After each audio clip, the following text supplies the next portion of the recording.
Oke, ini sudah agak banyak materi malam hari ini.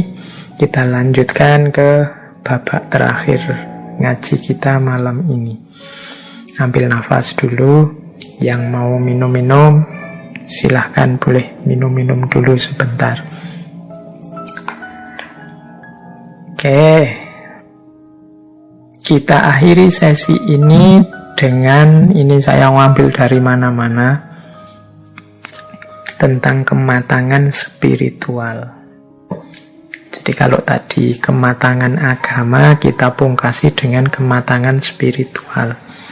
Jadi spiritual ini ranahnya lebih ke wilayah batinnya, membereskan diri kita secara spiritual dulu. Orang yang spiritualnya matang, insya Allah nanti keberagamaannya juga dewasa dan matang. Dia akan jadi problem solver, bukan lagi troublemaker. Dia akan memberi solusi untuk kehidupan ini dan bukan sumber masalah. Oke, kita mulai. Yang pertama, kematangan spiritual itu dicirikan ketika kita tidak lagi sibuk mengubah orang lain, namun lebih fokus mengubah diri sendiri. Jadi orang yang matang secara spiritual itu perhatian utama dan pertama adalah dirinya sendiri. Saya ini masih kurang, saya ini masih lemah, saya ini masih butuh perbaikan. Nah, ini menunjukkan orang ini sadar dan matang secara spiritual. Tapi ada kan orang yang sebaliknya, sibuknya selalu nembak keluar. Orang itu ilmunya kurang, orang itu belum sadar-sadar. Orang itu masih duniawi pikirnya, orang itu masih ambisius, selalu orang lain. Tadi ada ciri-ciri yang saya sebut orang dewasa, orang macam-macam itu. Biasanya kan kita terus nembak keluar. Oh berarti orang itu belum dewasa. Oh berarti pimpinan yang itu nggak dewasa. Oke, kita selalu sibuk nembak orang lain. Orang yang spiritualitasnya matang itu fokusnya ke dirinya sendiri. Aku sudah dewasa apa belum ya? Aku ini tanggung jawab apa belum ya? Aku ini sadar diri, tahu diri enggak ya? Aku ini sabar atau siap menerima proses apa enggak ya? Dan lain sebagainya. Nah, orang yang lebih sibuk fokus pada perbaikan dirinya itu menunjukkan kematangan spiritual. Loh, apa menasihati orang untuk orang di sekeliling kita enggak penting, Pak? Penting. Tapi pertama-tama bereskan dirimu sendiri dulu. Itu menunjukkan kematangan spiritual. Nah, ciri yang kedua, menerima diri sendiri dan orang lain sebagaimana adanya. Jadi, kalau ini lanjutannya yang tadi ya, kenapa kita tidak harus sibuk dengan orang lain? Ya, kita terima saja orang lain apa adanya. Kenyataan bahwa orang itu beda-beda ya kita terima, termasuk menerima diri kita sendiri. Banyak orang yang sukanya memarahi dirinya sendiri, yang kecewa terhadap hidupnya sendiri, sehingga dia selalu mempressure, menekan dirinya. Itu kalau tidak hati-hati nanti dari stres bisa jadi depresi, nanti jadi sakit jiwa. Terimalah dirimu apa adanya, juga orang lain. Bahwa kamu kurang ya, bahwa kamu ada kelemahan ya, tapi itu tidak dijadikan alasan untuk membenci dirimu, apalagi mengusir dirimu dari dirimu sendiri. Terimalah dirimu. Dan juga orang lain. Orang lain juga harus kita terima sebagaimana adanya. Itu ciri kedua, berarti kalau sudah bisa menerima diri, menunjukkan kita sudah matang secara spiritual. Terus yang ketiga, tidak lagi membebankan beragam harapan kepada orang lain dan fokus untuk memberi atau berbagi. Orang yang matang secara spiritual itu tidak banyak membebankan harapan. Membebankan harapan itu Aku ingin engkau begitu. Aku butuh ustadz yang begini loh. Aku ingin dosen itu menurutku yang baik itu begini loh. Aku ingin punya teman itu yang ideal itu begini loh. Jadi kamu membebankan harapan-harapan, ideal-idealmu pada orang lain. Ini biasanya terus menyusahkanmu, membuatmu kecewa sendiri.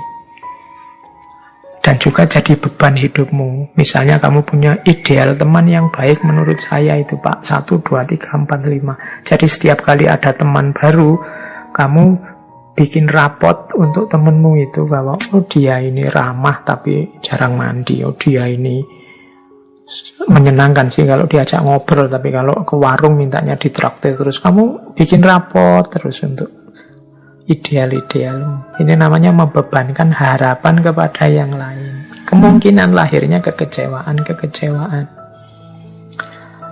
Ya pasangan ideal menurut saya ini Pak. Oh itu alamat nanti kalau kamu punya pasangan, kamu akan bikin rapot tentang pasanganmu. Sudah cocok apa enggak sama standar yang kamu buat. Nah, selain menyusahkan juga hanya akan jadi bebanmu. Semakin berat nanti hidupmu. Fokuslah pada memberi, berbagi. Coba kamu teliti dirimu, kamu cek kira-kira aku bisa berbagi apa pada orang lain, pada lingkungan sekelilingku. Mampuku memberi apa? Pak, kalau saya harta tidak punya Pak, saya punyanya tenaga, ya sudah, sumbangkan tenagamu untuk kebaikan orang lain. Pak, saya punyanya yo hanya ilmu yang sedikit-sedikit ini Pak, hanya ngaji Iqra itu loh Pak, saya bisanya. Ya, sumbangkan kemampuanmu ngaji Iqra itu. Berbagilah kemampuan ngaji Iqra bagi yang belum bisa ngaji Iqra. Jadi sibuklah dengan apa yang bisa kamu berikan pada orang lain, bukan pada apa yang kamu inginkan dari orang lain. Nah ini orang yang semacam ini kategorinya berarti dia sudah matang secara spiritual. Jadi yang dia pikir hanya memberi dan berbagi pada yang lain, bukan mengharapkan, meminta pada yang lain. Ini mengurangi beban hidup dan juga efek kecewa dan susah dalam hidup. Kemudian yang keempat, orang yang matang secara spiritual itu mengerti bahwa apapun yang ditanam itulah yang dituai. Apapun yang dilakukan itulah yang dinikmati. Jadi ini rumusnya orang hidup itu famay ya'mal mithqala dzarratin khairan yarah wa may ya'mal mithqala dzarratin syarran yarah. Sekecil apapun kebaikan akan kita nikmati hasilnya, sekecil apapun kejelekan akan kita nikmati juga efeknya. Orang yang matang secara spiritual ngerti benar rumus ini, makanya dia hati-hati. Jangan sampai melakukan kesalahan sekecil apapun, eman-eman nanti dengan panennya. Jadi itu ciri kematangan yang keempat. Jadikan ini rumus hidup. Apapun yang dilakukan akan dinikmati hasilnya. Karena hari ini kan kadang-kadang kita meremehkan tindakan-tindakan kecil yang menurut kita seandainya dosa itu ya dosa-dosa kecil. Alah Pak, cuma ngomong kotor jorok sedikit aja, enggak masalah lah. Yang lain efeknya keakraban yang muncul jadi luar biasa Pak ya, enggak masalah. Yo memang sih kalau kamu lihat efek keakrabannya jadi luar biasa, tapi bisa enggak kamu menjalin keakraban tidak dengan yang itu, yang kamu anggap dosa tapi kecil itu. Mbok nyari yang enggak ada dosanya. Kenapa? Karena sekecil apapun kekeliruan, kesalahan akan kamu nikmati, akan kamu panen hasilnya. Alah Pak, nanti tobat juga selesainya. Tobat urusan yang vertikal. Yang horizontal kadang-kadang tidak tersangka-sangka. Ada, kalau dalam bahasa Hindu ada karma palanya. Jadi ada hukum timbal baliknya. Makanya penting bagi kita untuk hati-hati. Orang yang sudah matang secara spiritual biasanya ini sudah otomatis.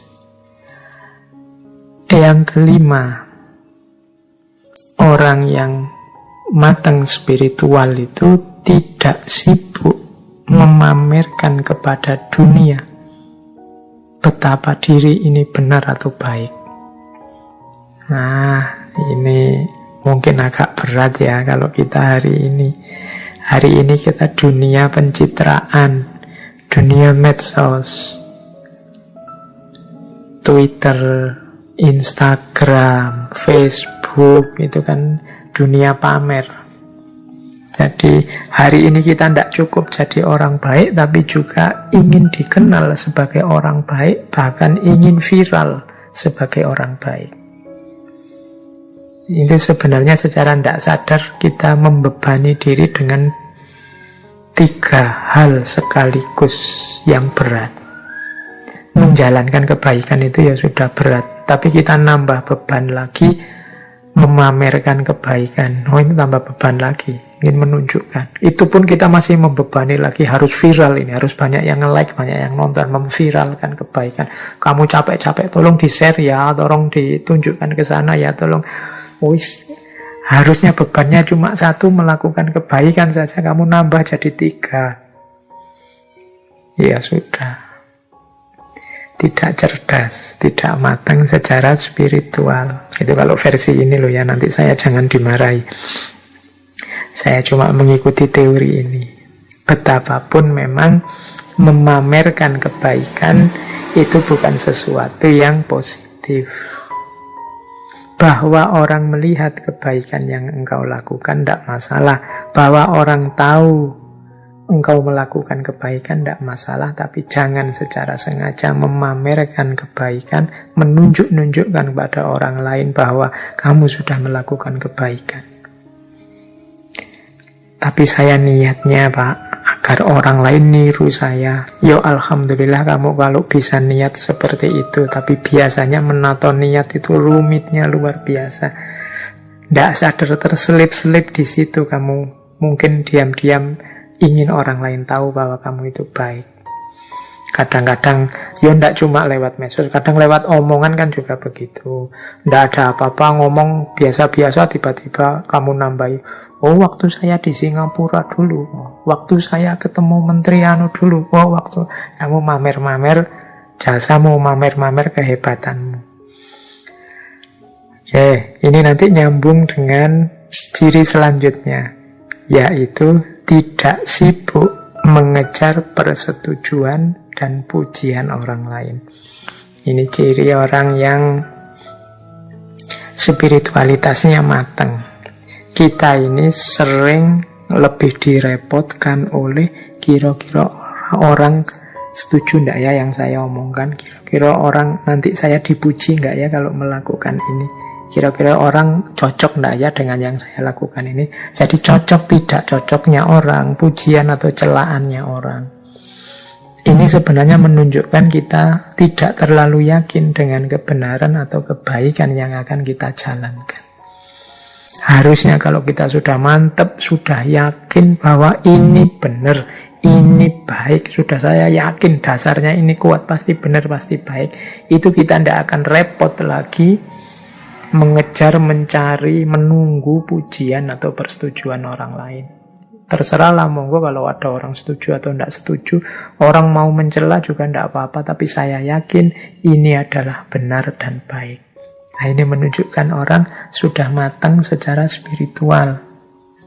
Kalau masih sibuk menunggu komentar orang lain, kemungkinan kita tidak terlalu yakin dengan kebaikan kita. Atau kalau tidak, saya yakin kok Pak, tapi kok masih nunggu? Itu tadi mungkin ada unsur pamernya. Berarti kamu hanya ingin pamer saja.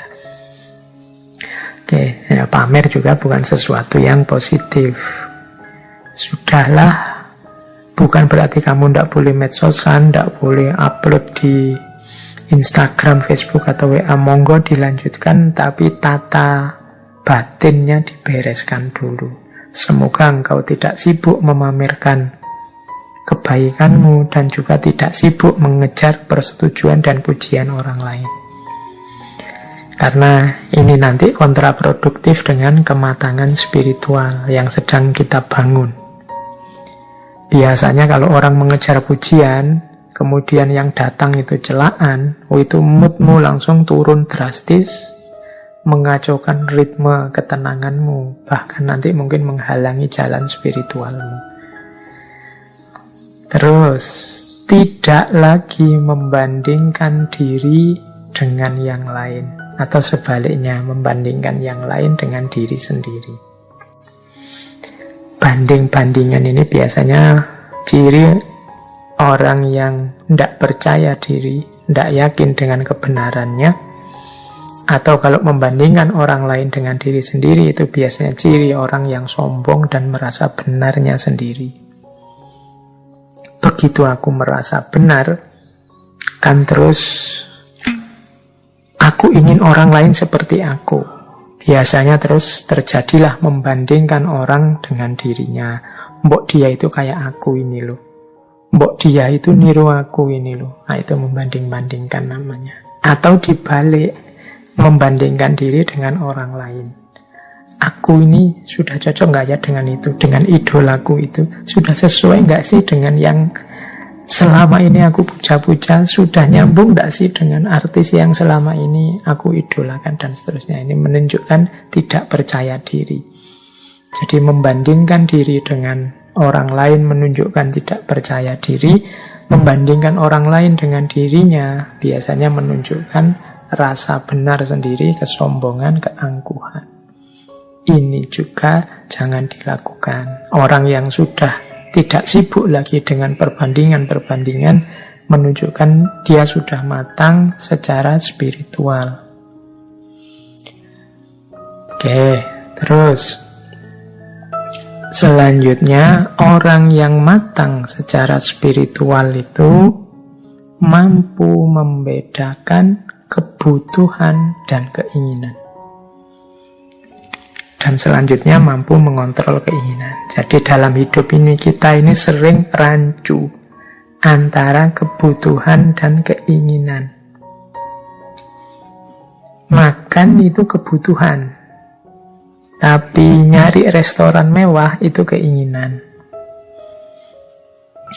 Jadi minum itu kebutuhan, tapi harus merek minum tertentu itu keinginan. Mencari ilmu itu kebutuhan, tapi harus di kampus ini, atau harus lewat ustadz ini, atau harus lewat organisasi ini, itu keinginan.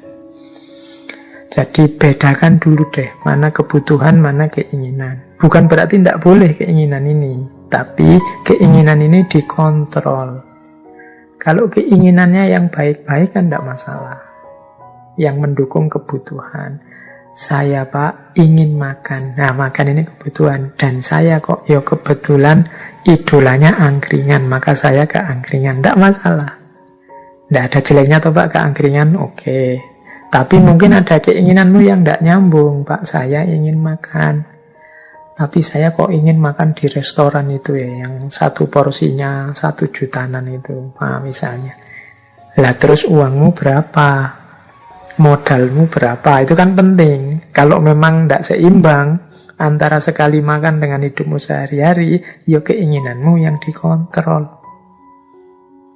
Jadi bedakan kebutuhan dan keinginan. Pak saya ini butuh hiburan Pak, hari ini kan semua punya HP, jadi saya mau beli HP.